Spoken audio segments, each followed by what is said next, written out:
We are on to the last session of the day, the recent advances in somatic therapies for psychiatric disorders by Dr. Samir Kumar Praharaj.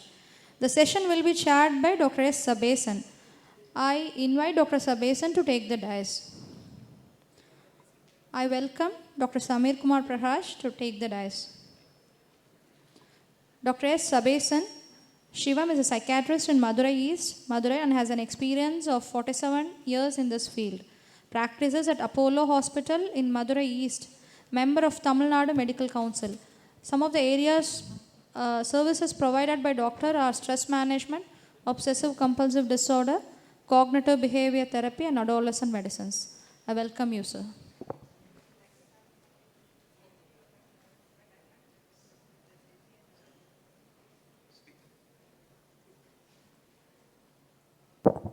I invite Dr. Samir Kumar Praharaj to take the dais.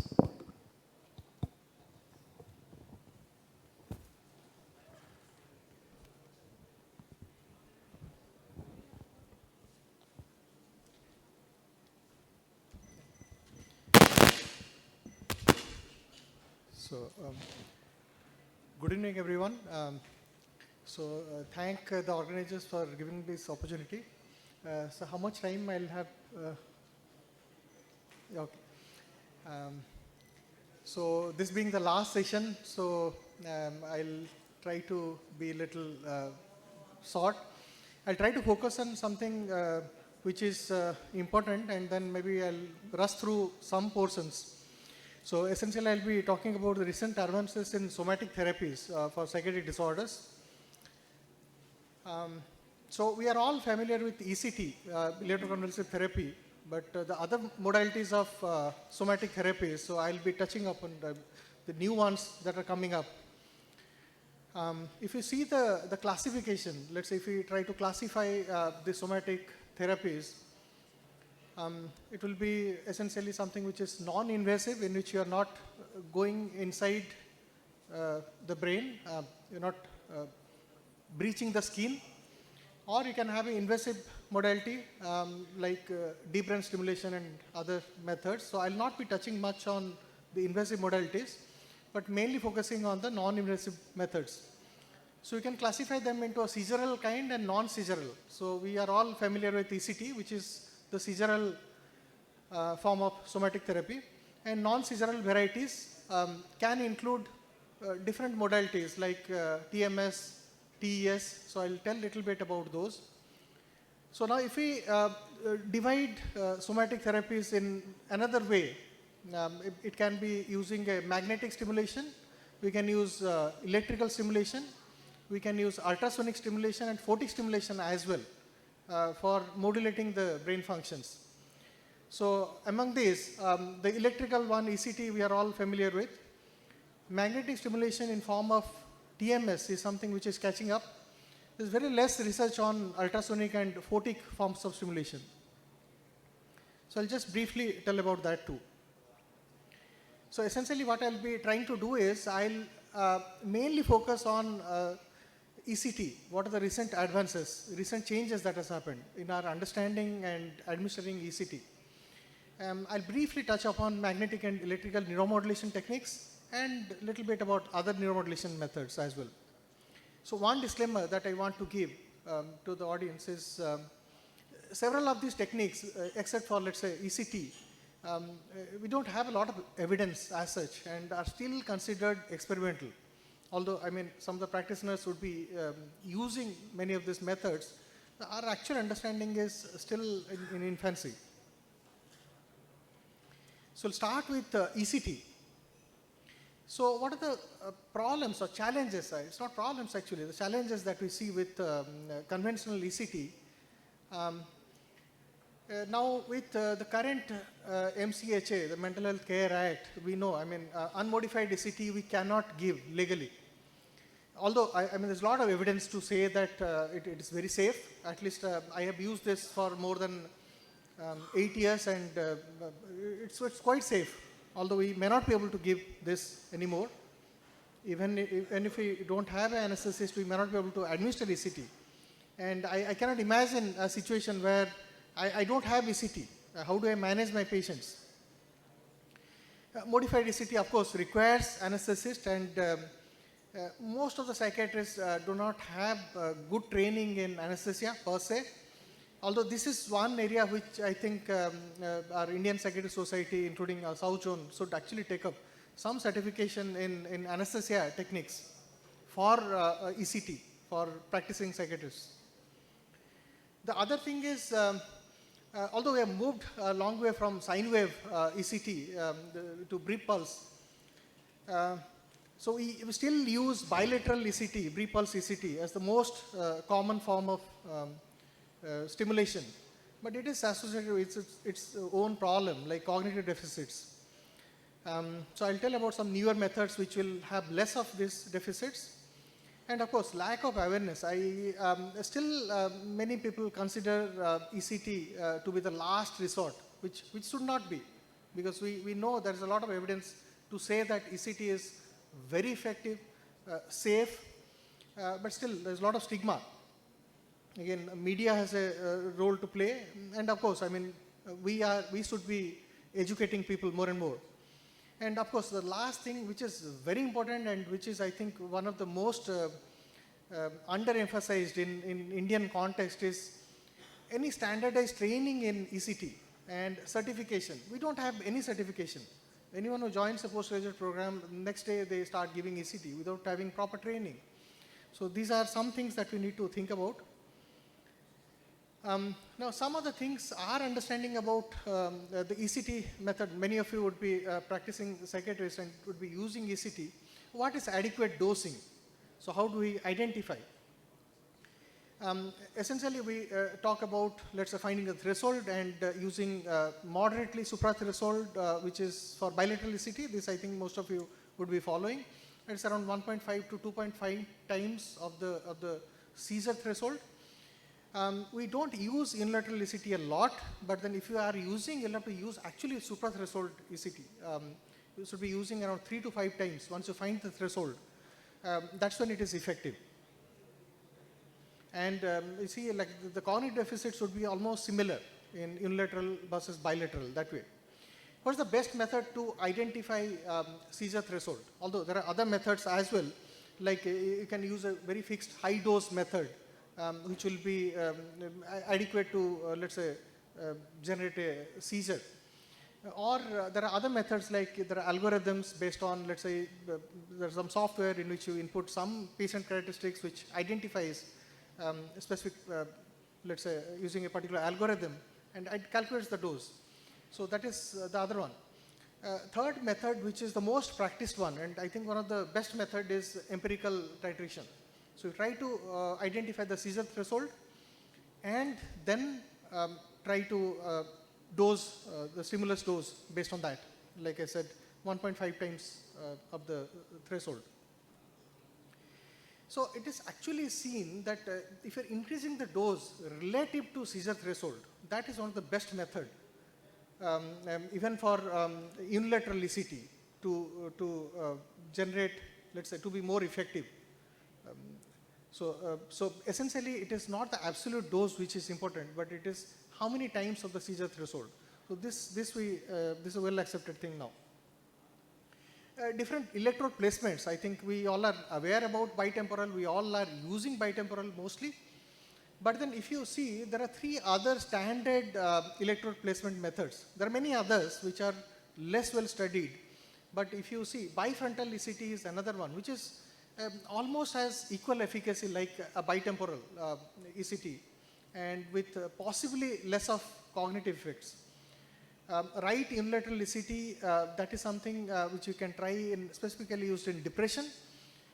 Has not been studied very well in mania and schizophrenia, but that is something can be used to have less of cognitive effects again. But again, like I said, if you're using adequate dose for right unilateral ECT, it will have almost similar, so it doesn't have a lot of advantage over bilateral ECT as such. And there is one more which is again very less frequently used, is left anterior right temporal, or LAT.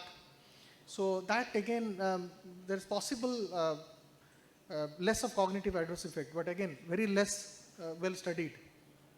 So for the timing, I mean, I think bitemporal is well accepted. That's perfectly fine. But then if you need specific leads, some modification to the leads if you're using a bifrontal ECT. I'll come to some other newer methods as well. Now, if you see bilateral versus unilateral ECT, studies, I won't be quoting specific studies because there are a lot of studies there. I'll just be maybe focusing on the main findings that's known. There are a lot of studies actually from India as well, specifically from NIMHANS. If you see, Dr. Jagdisa has been working specifically in ECT. A lot of papers, and which have mostly corroborated findings that have been done by other groups. Unilateral ECT as such is little less effective unless you are using proper dose. Even with adequate dose also, it will be little less effective than bilateral ECT. So that is something you need to keep in mind. But high dose unilateral ECT is again more effective than using a lower dose. Like I said, 3 times to 5 times of the seizure threshold. That is the dose which should be used if someone is using right unilateral ECT. So pulse width. This is another variable. Many a times we use standard settings in which we don't manipulate these variables, but it's a good idea to actually study different parameters of ECT and try to find out. And sometimes these will be useful when you are not able to produce seizures. So one thing that we know now, I mean, we are not using sine wave anymore because it's a very less efficient method to actually excite neurons. So we all use brief pulse mostly, and I don't think sine wave machines are very popular in most of the places. So brief pulse is essentially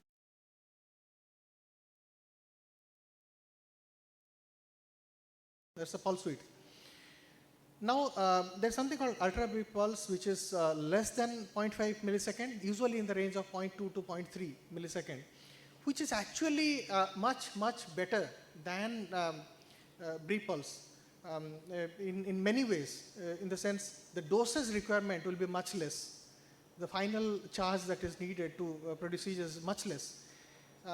So it will have less of cognitive deficits, very effective as compared to brief pulse. But then there are a lot of studies which are going on. Theoretically, it is something which is very interesting because we know the chronaxy of a neuron, which is somewhere around 0.1 and 0.2. And if you're stimulating the neurons at near chronaxy, it is much more likely to produce a seizure, which is what we want. Now, if you see, there's a comparison between brief pulse and ultra brief pulse. And as you see, it's basically the brief pulse which is much better. This is a meta-analysis which shows brief pulse is still better than ultra brief pulse. But then again, there are a lot of research going on in this area using ultra brief pulse. Another phenomena that I think those of you who are using ECT regularly would have noticed, when you actually try to stimulate near seizure threshold, there are very high chances that you will get a good seizure with a longer duration. And the more you are going away from the seizure threshold, so initially the seizure duration will increase, but then at a certain point of time it starts decreasing. So if you are giving let's say, stimulus far away from the seizure threshold, you are very less likely to actually produce a seizure. So this phenomena is something which is not seen in all patients. So studies, I mean, that way don't tell about what proportion of patients, but around half of the patients may show this particular phenomena. So let's say if you're giving ECT to patients and which require very high dose, so you always try to get back to the threshold again, try to find out the threshold once again, then try giving near that. So possibly you will require a low dose.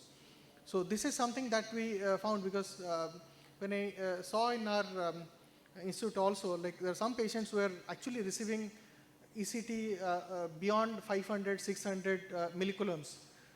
So like in USA, you cannot actually give ECTs beyond 500 millicoulomb because most of the instruments will not support. But many of the Indian instruments actually support. You can give higher doses also.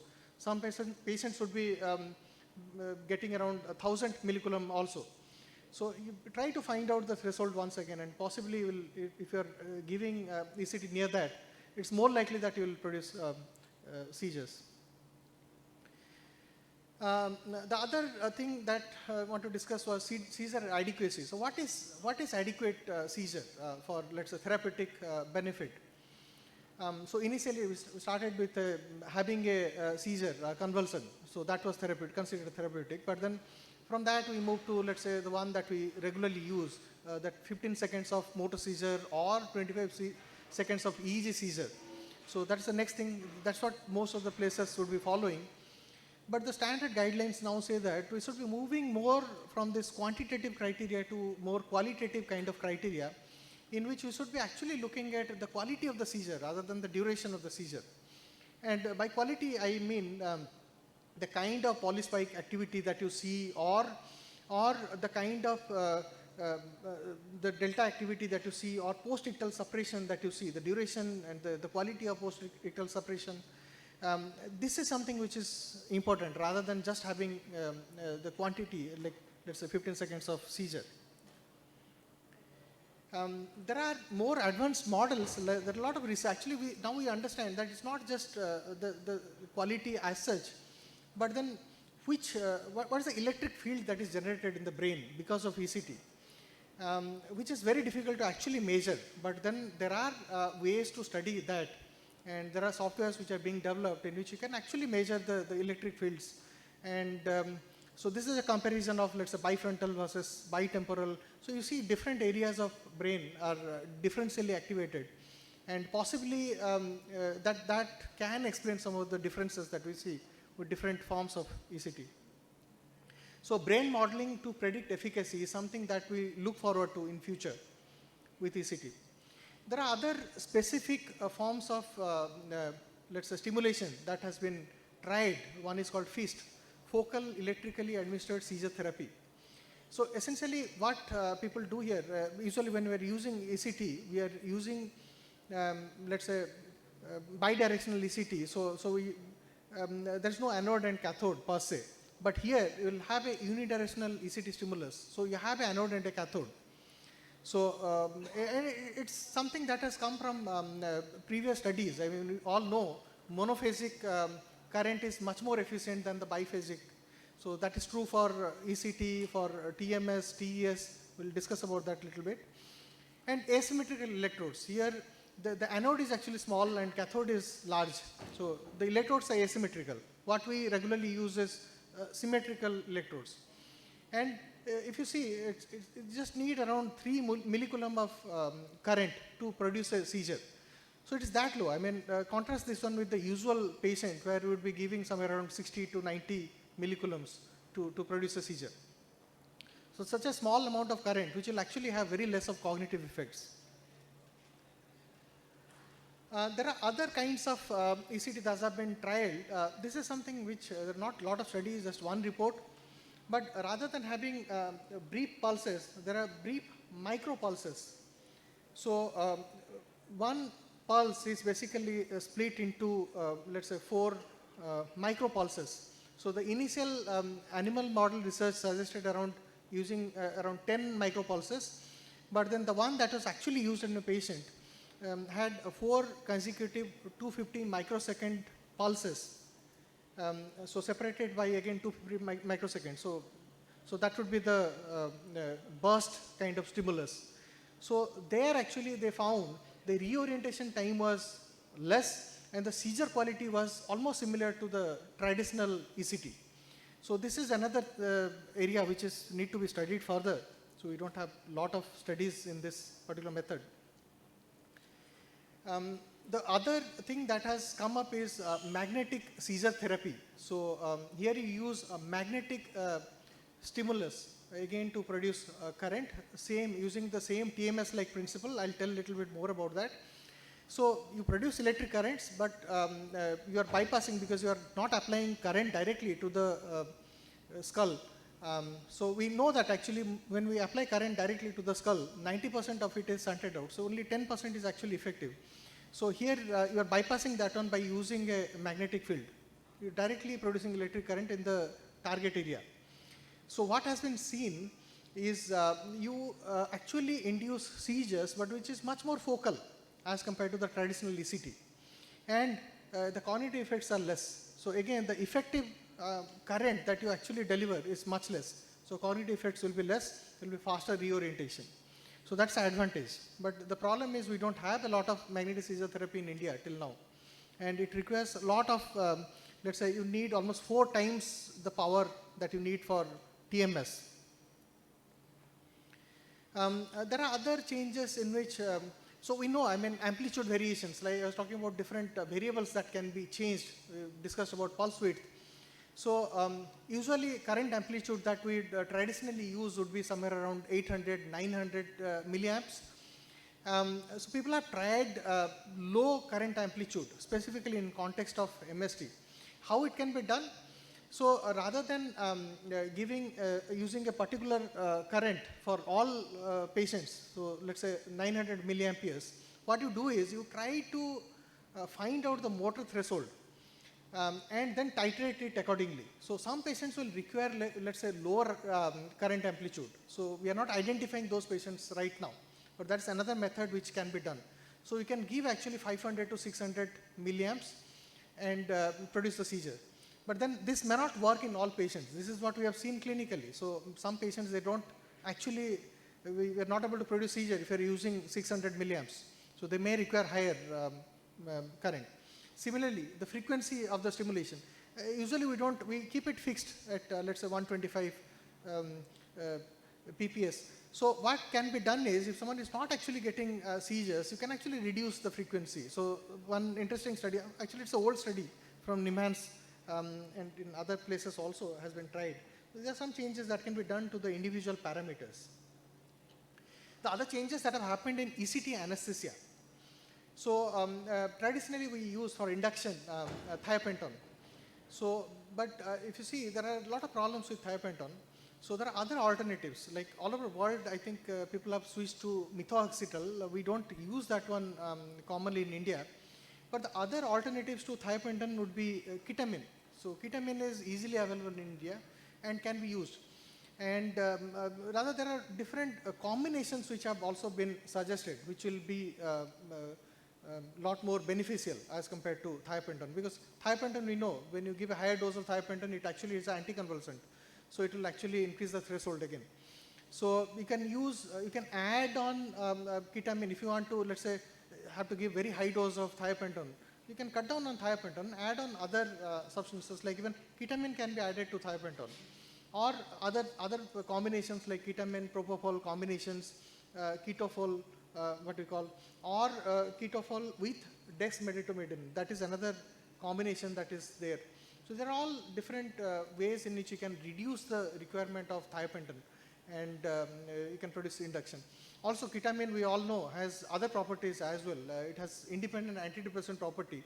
So using that one in patients with depression can have added advantage, although this is not something which is very well proven. We have only one inhalational let's say inducing agent, which is sevoflurane. Again, not very popular in India. Even the other one, that is remifentanil, which is basically some patients in which even if you are using thiopentone higher dose and you are not able to induce seizure, so you can use remifentanil, which will help that way. So in patients where it is difficult to induce seizure. So there are some changes which are happening, so we need to be aware about these medication details. We can discuss these issues with anesthesia people. There are other augmentation strategies. I think hyperventilation is something that we all use, oxygen, but there are other medications which can be used, like dexmedetomidine, that is something which can be added, and even remifentanil. So like I said, it can be added to the inducing agent for dose sparing effect. Now we use ECT mostly in acute conditions for different indications, but then now we have a lot of literature on continuation and maintenance ECT. So this is one a list of studies which have looked into maintenance ECT in depression. So like that, there are other in other conditions as well. I will not go into detail, but then at least we have some literature. So it's not that we just use it for acute therapy and then forget about it. If medications are not working in maintenance, we can always think about maintenance, continuation and maintenance ECT as well. Okay, I'll quickly discuss a little bit about magnetic neuromodulation. So essentially it all started with the clinical uses of TMS, transcranial magnetic stimulation, started with the first instrument device that was actually approved in 2008. So Neurostar TMS therapy. From that we have moved on to so many FDA approved devices for many different conditions. In depression only there are at least 7 devices which have been approved, and there are devices approved for OCD, for smoking cessation, which is the last year it came, and of course mapping. So there are many different types of TMS devices which are there. So I'll just tell briefly about that. So what are the new changes that has happened over time? So I'll skip this, the basic principle of TMS, which is basically based on Faraday principle. So, so TMS has different effects. So once you apply the magnetic stimulus on the scalp, you have descending volleys which come, and then the motor evoked potentials which can be picked up using a EMG. Like ECT, where we had pulse width and current amplitude, the duration and the frequency, there are so many TMS parameters which are there. I'll not go into details, but then we don't know what is the optimum TMS parameter for the best result. So there are a lot of trials which are going on using many different combination of this TMS parameters. So as you can see, starting, it's not just the site where you stimulate, but the frequency. So high amplitude has a different effect, low amplitude has a different effect, monophasic has a different effect, biphasic stimulus has a different effect. Monophasic is always better. That's what from the animal studies it has come. A single stimulus versus repetitive stimulus, so there are different effects. The strength, are you giving at motor threshold, sub-threshold, supra-threshold, has different effects. How many trains you are giving, what is the inter-train interval. So these are all different characteristics which can be manipulated, and we have many different combinations which have come up. Now there are primary TMS protocols. If you see, there are single pulse TMS. Essentially this is used mostly to determine the motor threshold. There are paired pulse stimulation, so in which there are 2 stimulus which are paired, and the 2 different stimulators are there, TMS stimulators, which will give a pair. It's mostly used for research. So I'll give 1 or 2 examples. And then you have repetitive TMS, which is mainly used for clinical practice. So there are inhibitory protocols, there are excitatory protocols. So you can use a low frequency RTMS, which is basically inhibitory, and high frequency RTMS is excitatory. Although it's not that simple. I mean, this is a very generalization basically, but then there are other effects as well. Similarly, there is something called theta burst stimulation, and you have a continuous theta burst stimulation which is inhibitory, and intermittent theta burst stimulation which is excitatory. Now, a paired burst stimulation again. So depending on what is the interval between 2 stimulus and how they are paired. So you can actually measure many things, like what we call SICI, or short interval intracortical inhibition. So essentially you are trying to inhibit using, so there are many different, there is something called long interval intracortical inhibition, and there is it can result in facilitation sometimes. So this is all measured using the MEPs, the motor evoked potentials, after giving the paired pulse stimulation. And based on that, we can actually identify whether let's say we have some understanding about, let's say SICI, which is basically linked to GABA A, LICI, which is mainly linked to GABA B. So we can study some of these systems, so using paired pulse stimulation. And studying this in different disorders, we'll have a better understanding about the pathophysiology as well. This is another method, again, transcallosal inhibition. It's not just in the same hemisphere, but you can sometimes use different paradigms to inhibit or facilitate transcallosally. Then there are certain other types of RTMS, which is, like I said, is the one which is mainly used for therapeutic purposes. So we have conventional RTMS, in which you are using repeated stimulation. So that's why it is RTMS. But there are other different newer methods which are called patterned TMS. So one of the most frequently used was theta burst stimulation, and it was actually found that it is much superior than using conventional RTMS, and many people have actually switched from TMS, regular RTMS, to theta burst stimulation, mainly because it was much more efficient in stimulating the brain, and you need actually very less duration of stimulation. Like to give a comparison, let's say if you are using a conventional TMS in depression, the stimulation could go somewhere up to around 35 to 40 minutes. Whereas if you are using a theta burst stimulation, the time actually reduced to around 3 minutes to get similar kind of effect. Then there are other newer methods which are coming up, like quadrupulse stimulation, in which instead of pair stimulation, you are actually using 4 different paired stimulation, using 4 different stimulators at different time intervals. So which is again something which is new and very less studied. We need more research to understand those. So like I said, conventional TMS versus theta burst. So that is something which is come up mostly in depression, but then also being explored in other conditions like OCD. Quadrupulse stimulation, like I said, this is something which is new, again very less studied till now. So I'll not go much into the details of it. The other methods that have been trialed is something which is called deep TMS. We know that conventional TMS, when we use, actually stimulate very superficial parts of the cortex, maybe just 1 millimeter or 2 millimeter in depth of the cortex. Whereas if you're, and never more than 1 centimeter. Whereas if you're using a deep TMS, the coil structures are very different, and you can actually go deeper. The only problem with stimulating deeper structure is when you're trying to stimulate the deeper structures, the superficial structures also get stimulated, and they get exposed to very high currents, and there are other problems because of that.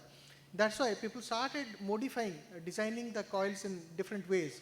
And one of the coil which is commonly used now, it's almost like a cap, what is called H coil. And there are many different types of H coils. H1 coil is specifically for depression.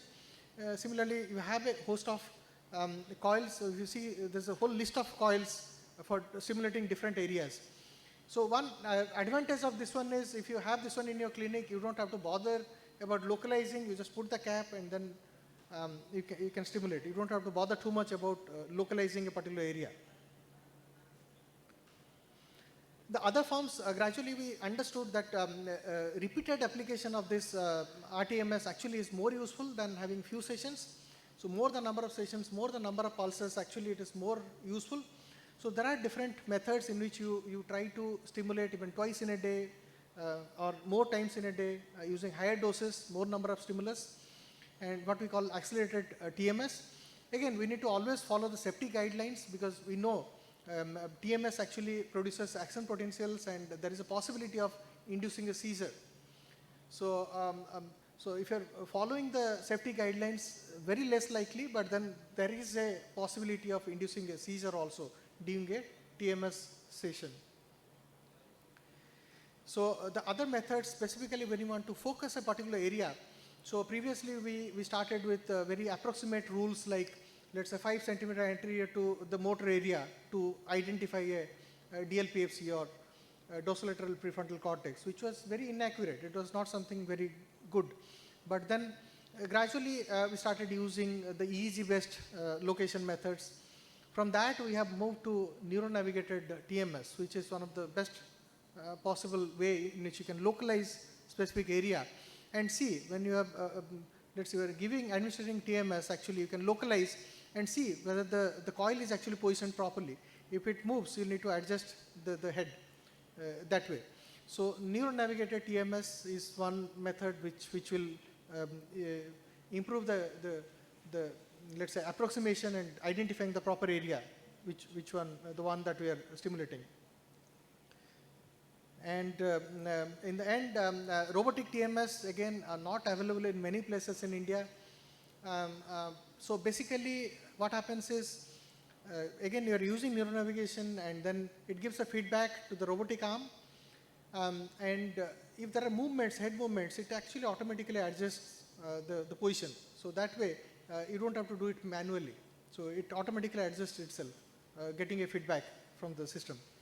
So that is again a newer thing, but we know that the costs would go up if you're using a robotic TMS. Now, what are the changes that have happened in electrical neuromodulation? So essentially, electrical neuromodulation involves TDCS, transcranial direct current stimulation, in which you use continuous weak electric current, so which is around 1 to 2 milliamps, much less than what we use, like I said, in ECT, where we would be using somewhere around 800, 900 milliamps. So it actually doesn't produce action potentials, but it actually modulates the resting membrane potentials, influencing the EPSP and IPSP. So that way, it's actually sort of changing the plasticity of the brain. It looks very simple if you see the equipment. It's just a battery operated 9-volt battery you will use, produce a very less 1-2 milliampere electric current. But actually it has been shown to have profound changes in the modulation of the brain. So it actually has synaptic plasticity effects. So again, you have an anodal kind of stimulation, cathodal stimulation. Depending on that, it can cause long-term depression or long-term potentiation, and which will have its downstream effects. There are a lot of downstream effects which have been studied. I'll not again go into details about that. There are other approaches as well. Like we know that the conventional TDCS has a very widespread effect.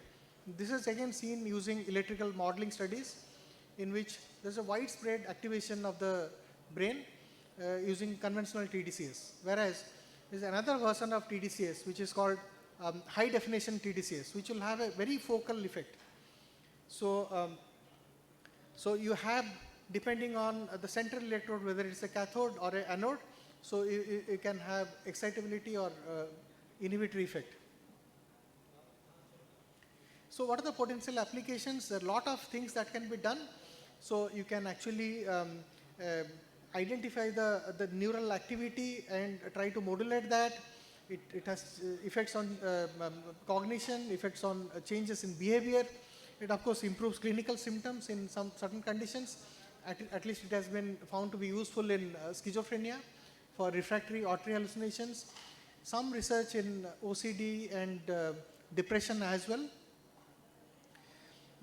So again, for HD TDCS, you need to have target areas. You can use again neuronavigation, or you can use even a neurophysiology based method, specifically if you are focusing the motor cortices.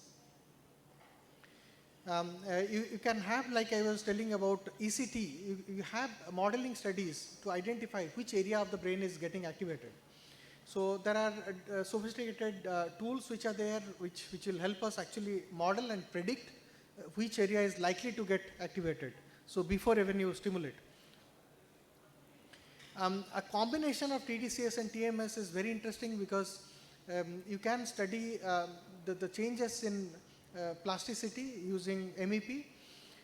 So there are many different paradigms. Again, I'll not go into details, but then this is something which is widely used now in research.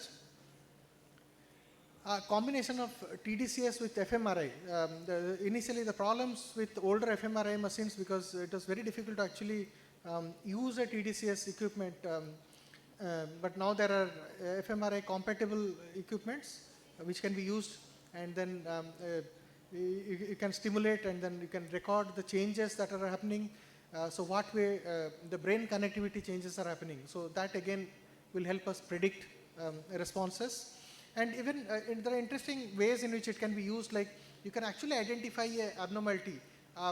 a connectivity abnormality. And you can target that using TDCS, and you can see whether that connectivity abnormality is actually changing, is improving. So that's a very interesting combination if you can use it properly. Similarly, TDCS and EEG. So same way, you can actually identify the neural oscillations and then see whether it is changing. If there are specific abnormalities that are detected in conditions like depression, schizophrenia, we'll see whether it is actually able to modify that. Yeah, I'll cut short the next part. So there are many different TES variants. So you can use alternating current, sinusoidal current. They're all variations which have very interesting properties. Specifically this alternating current stimulation, which has a very different effect. I'll skip this. So there are other methods, like I said, random noise rather than using direct current stimulations.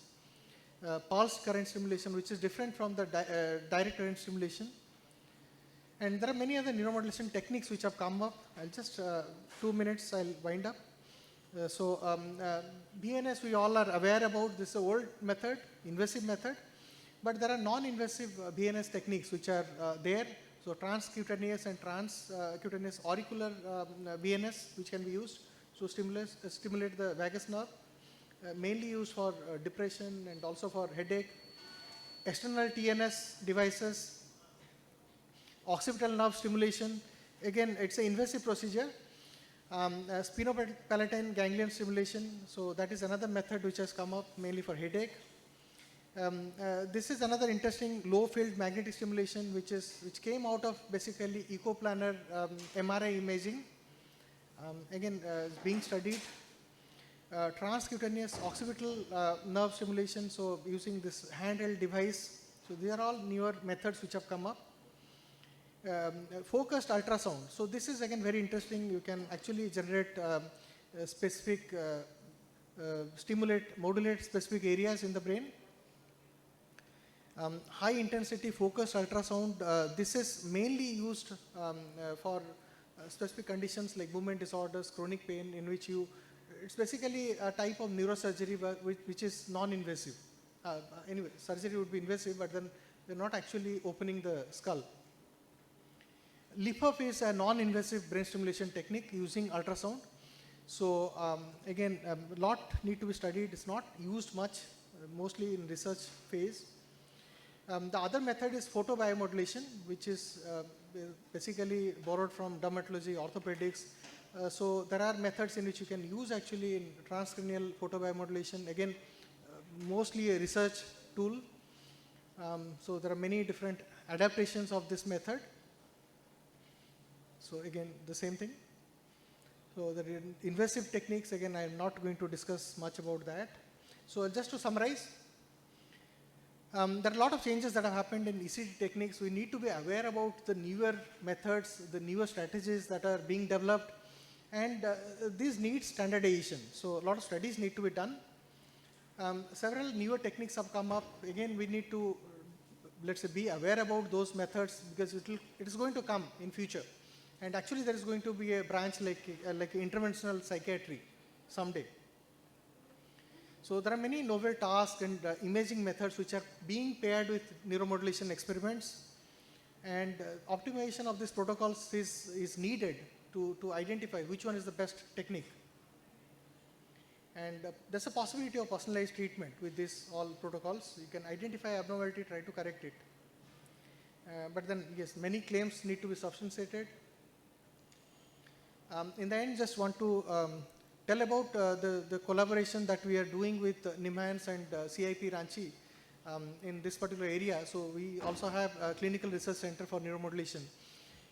So there are opportunities to get trained as part of this. So we'll be coming out with many different programs, including fellowship options for people. So thank you. Thank you, Dr. Samir, for a beautiful presentation of a biological topic.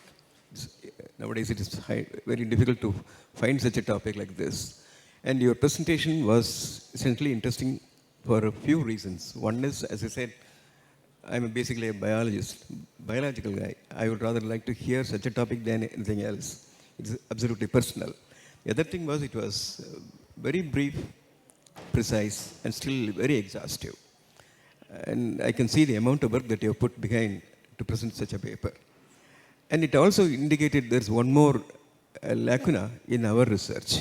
I think it is for RCBC to look up. None of this work, except perhaps for some studies by Gangadhar and probably Tirthalli, we do not have any papers or any research on basic biological functions. Basic science research in this particular field is, I would say, absolutely lacking. It is for us to probably do something. It is nothing big about it. I mean, most of the, plenty of, data is, patients are available. We have our basic science research methodologies. Only thing, we are not still going ahead with that. It reminds me of the long-time comment about, Freud. It was said of Freud that he was the person who sort of, shifted every attention to the psychotherapy. Otherwise, biologists would have thrived. Probably that. I would like the audience, those of you who are present, please come and talk something about the topic. It has been a very nice presentation. I have 3 questions. One is like RTMS has been there in India for past at least about 15 years. Still the take-up, the acceptability has been pretty low. For example, to the best of my knowledge in Kerala, not even a single psychiatric center has RTMS. There is one in Srihitra, which is basically a neuro center. So why this is happening and what can be done to solve this issue? Because otherwise all this will remain in theory. Our patients are not going to get benefited. That is one thing. The second one is except for ECT, the other interventions, what about the dosage of the medications? We continue the same dose, we have to make any alterations, that is one thing. Then the third one is that non-invasive vagal nerve stimulation. How costly is the machine? Thank you, Dr. Saul. The first question actually, TMS, why it is not popular, although it is there for a long time, is basically the cost of the equipment. So if you want to go for a very high-end TMS, the newer ones, it would cost somewhere around 50 lakhs to 75 lakhs. So someone wants to invest that much of money, maybe by research institutes they can afford it. Otherwise, you are going to charge quite a bit to your patients. So that is one thing. Otherwise, there are clinical indications for TMS right now. And with theta wave stimulation, it is actually not very difficult. But you need to have expertise and you need to have training in that. So it's not something very easy. Rather, deep TMS is something which is easy to use clinically because you don't have to do a lot of work. You have to put the, let's say, cap and then stimulate. You don't have to identify and you need, but still, there is training involved because you need to identify the right candidate to give the stimulus. That is one. Second thing is, of course, the acceptability actually should be more because it can be a good alternative to ECT in terms of patient acceptability because you don't need to produce convulsions, which is not something which will be liked by many. Many would refuse, no, and TMS can be used actually as an alternative. So that is one. So regarding, but what I'm seeing is TDCS is going to come much before TMS because of portability and the cost involved. So you can have a very, let's say, cost-effective TDCS machines which will be very portable and can be used at home. At least some research is going on in that direction to have domiciliary TDCS devices. Although we don't have really good devices as of now, which can be used by the patient themselves. Sorry, the second. The medications. Yeah, with ECT actually, because I wanted to cover specifically ECT, but then I had to speak on TMS and all. I cut down many things. A lot of things have come up. Most of the studies would have actually shown that ECT with the medications is effective unless you are giving an anticonvulsant. No, my question is about non-ECT interventions. ECT we know mostly. The other interventions? Other non-ECT No, your RTMS and TDCS and along with that, if we are prescribing medications, whether any change in the dose, anything is needed, or we continue the same? Not much change will be needed with the medications. Rather, they have a synergistic effect. They may have a synergistic effect. Although, again, this is something which has not been studied very well, but there are studies to say that a combination of ECT or TMS or TDCS along with medications is better. But then, for individual, this one we don't have a lot of data that way. It will be that. The only thing is, it should not be giving medications which counters the effect. So that way. So, like anticonvulsants for ECT, yeah, that way. Although people have used when ECT with anticonvulsants, and there will be problems, there will be subsocs. That's the only problem that we see. Then the other one, that non-invasive VNS, Yeah, that seemed a very yes, promising approach. that's actually quite. I am not aware exactly the cost because we have not used that as of now. But there are some centers which are using. It will not be as costly as TMS, definitely. Okay, thank you.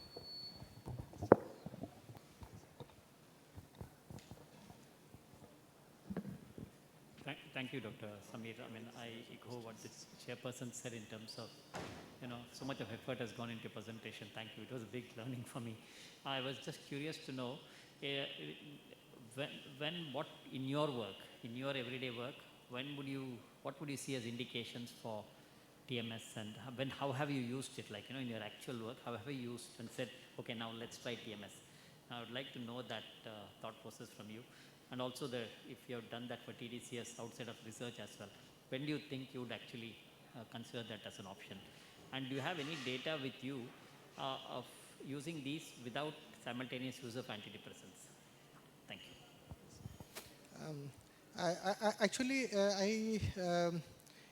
I was only involved in the research part of TMS rather than the clinical use because till now we don't have TMS in Manipal. We use TDCS though.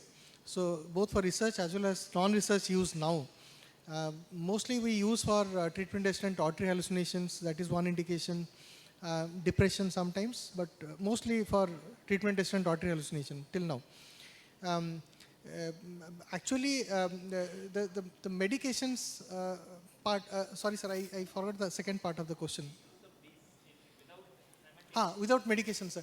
Actually, most of the studies, the evidence that we have has been for, let's say, as an add-on treatment to, but then there are studies which have looked as this one, TMS for monotherapy in depression.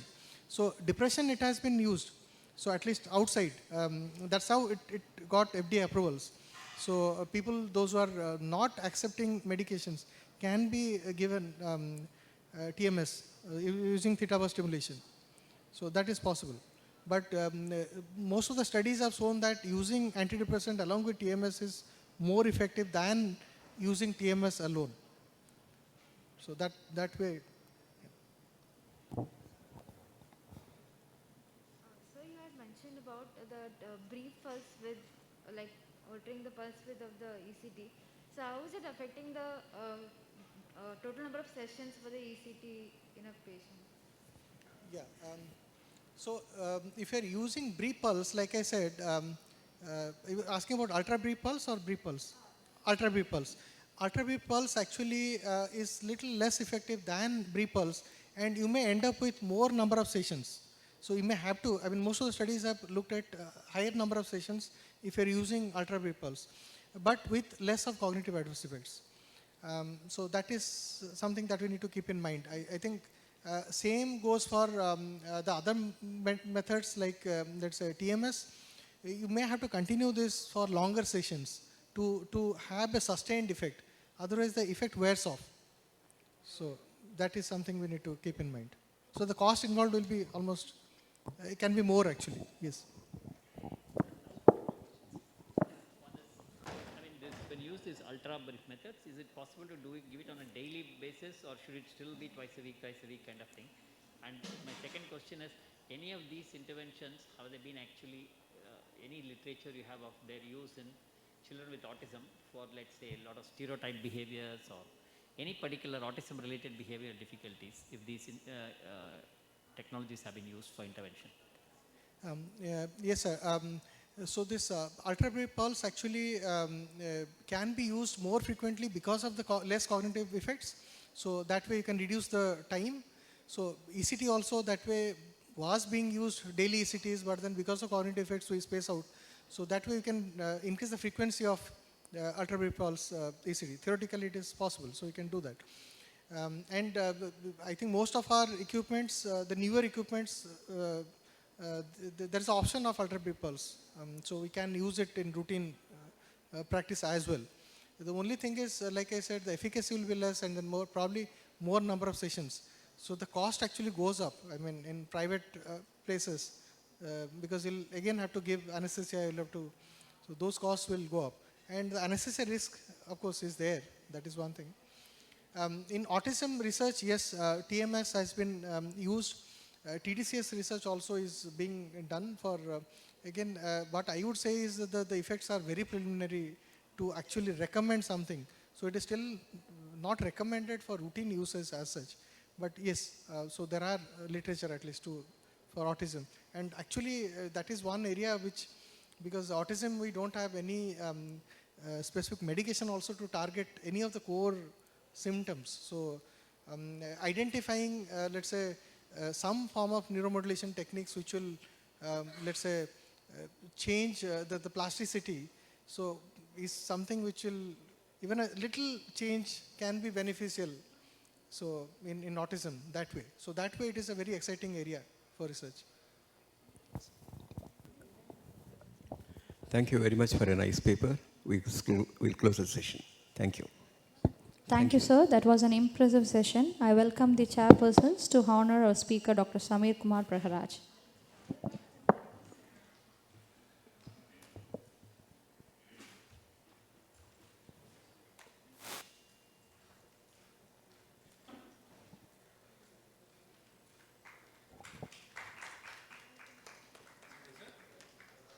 I welcome Dr. Shahul Amin to honor the chairperson.